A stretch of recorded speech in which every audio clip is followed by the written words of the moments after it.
వారు కన్నులెత్తి చూడగా, దేవునికి స్తోత్రం. పొలంలో వీళ్ళు ఏమెత్తారు? కన్నులెత్తి చూడగా ఏమొస్తుంది? మందసం. ఏం చెప్తుంది దీనికి? Revival returns. ఉజ్జీవం తిరిగి వస్తుంది, ప్రభావం తిరిగి వస్తుంది. ఆనాడు పట్టబడిన మందసం, చెరగొని పోబడిన మందసం ఇప్పుడు మరలా తిరిగి వస్తుంది కదండి. దేవుని కార్యాలు ఎవరైతే పట్టుకుంటారో, వాటిని జరగకుండా ఎవరైతే దూరం చేస్తారో, వారి రహస్య స్థానాల్లో వారికి గడ్డలొచ్చి వారి కేకలు ఆకాశం దాకా వినబడ్డాయి కదండి. ఇది బాధ కేక, కానీ నెక్స్ట్ చాప్టర్లో ఉజ్జీవ కేక, ఆవుల కేక. ఉజ్జీవం తిరిగి వస్తున్నప్పుడు ఆవులు అరుచుకుంటూ వెళ్ళిపోతున్నాయి. ఈ ఫిలిస్తీన్లు 5 సర్దార్లు ఏమనుకుని ఉంటారు? ఇంతే చాలు, వెళ్ళిపోయినా లేదా? అదే లాస్ట్ అంట. వీళ్ళందరూ 5 సర్దార్లు ఇలా చెప్పారంట ఒంటెలకి, ఆ ఆవులకి. ఏమని చెప్పారు? గొప్ప వర్తమానం ఏంటంటే, వాళ్ళు ఎక్కడ బాయ్ చెప్పారో ఆ సరిహద్దు దాటి ఇంకెన్నటికి ప్రభు వాడిని సరిహద్దులోకి రానియకుండా చేశాడు. సమూయేలు బ్రతికిన దినాలన్నీ ఫిలిస్తీన్లు మళ్ళీ ఆ సరిహద్దుల్లోనికి రానిలేదు. ప్రభు అట్టి ఉజ్జీవాన్ని తిరిగి మరల తీసుకొని వస్తున్నాడు.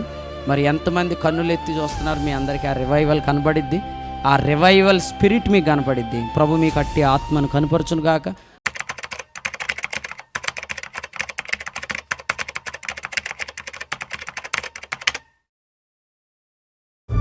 సృష్టించుము తండ్రి మా సంగమున్, మరువవు దేవా నీ ప్రియుని.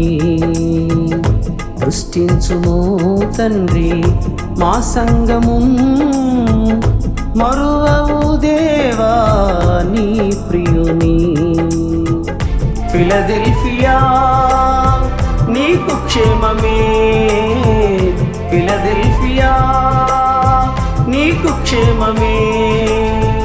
యేసు ప్రభు దేవుని ప్రియుడే, యేసు ప్రభు దేవుని ప్రియుడే. మేఘమెత్తబడు వేళ కనిపించే అగ్ని జ్వాల, సంగమెత్తబడు వేళ రగిలేవు జీవ జ్వాల.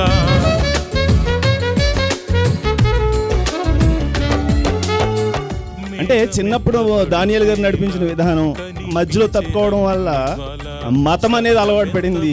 కుమారుడు దాచిపడ్డాడు. అంటే ఈ 3 రోజులు కూడా ఎవరి గురించో తెలియదు కానీ నా గురించి అనిపించింది. ఎందుకంటే ఆ ప్రభావం నాకు పనిచేసింది, మిగిలిన వాళ్ళు కూడా నాకు తెలియదు. కానీ అన్ని ప్రభావం అయితే నా మీద చాలా బాగా పనిచేసింది.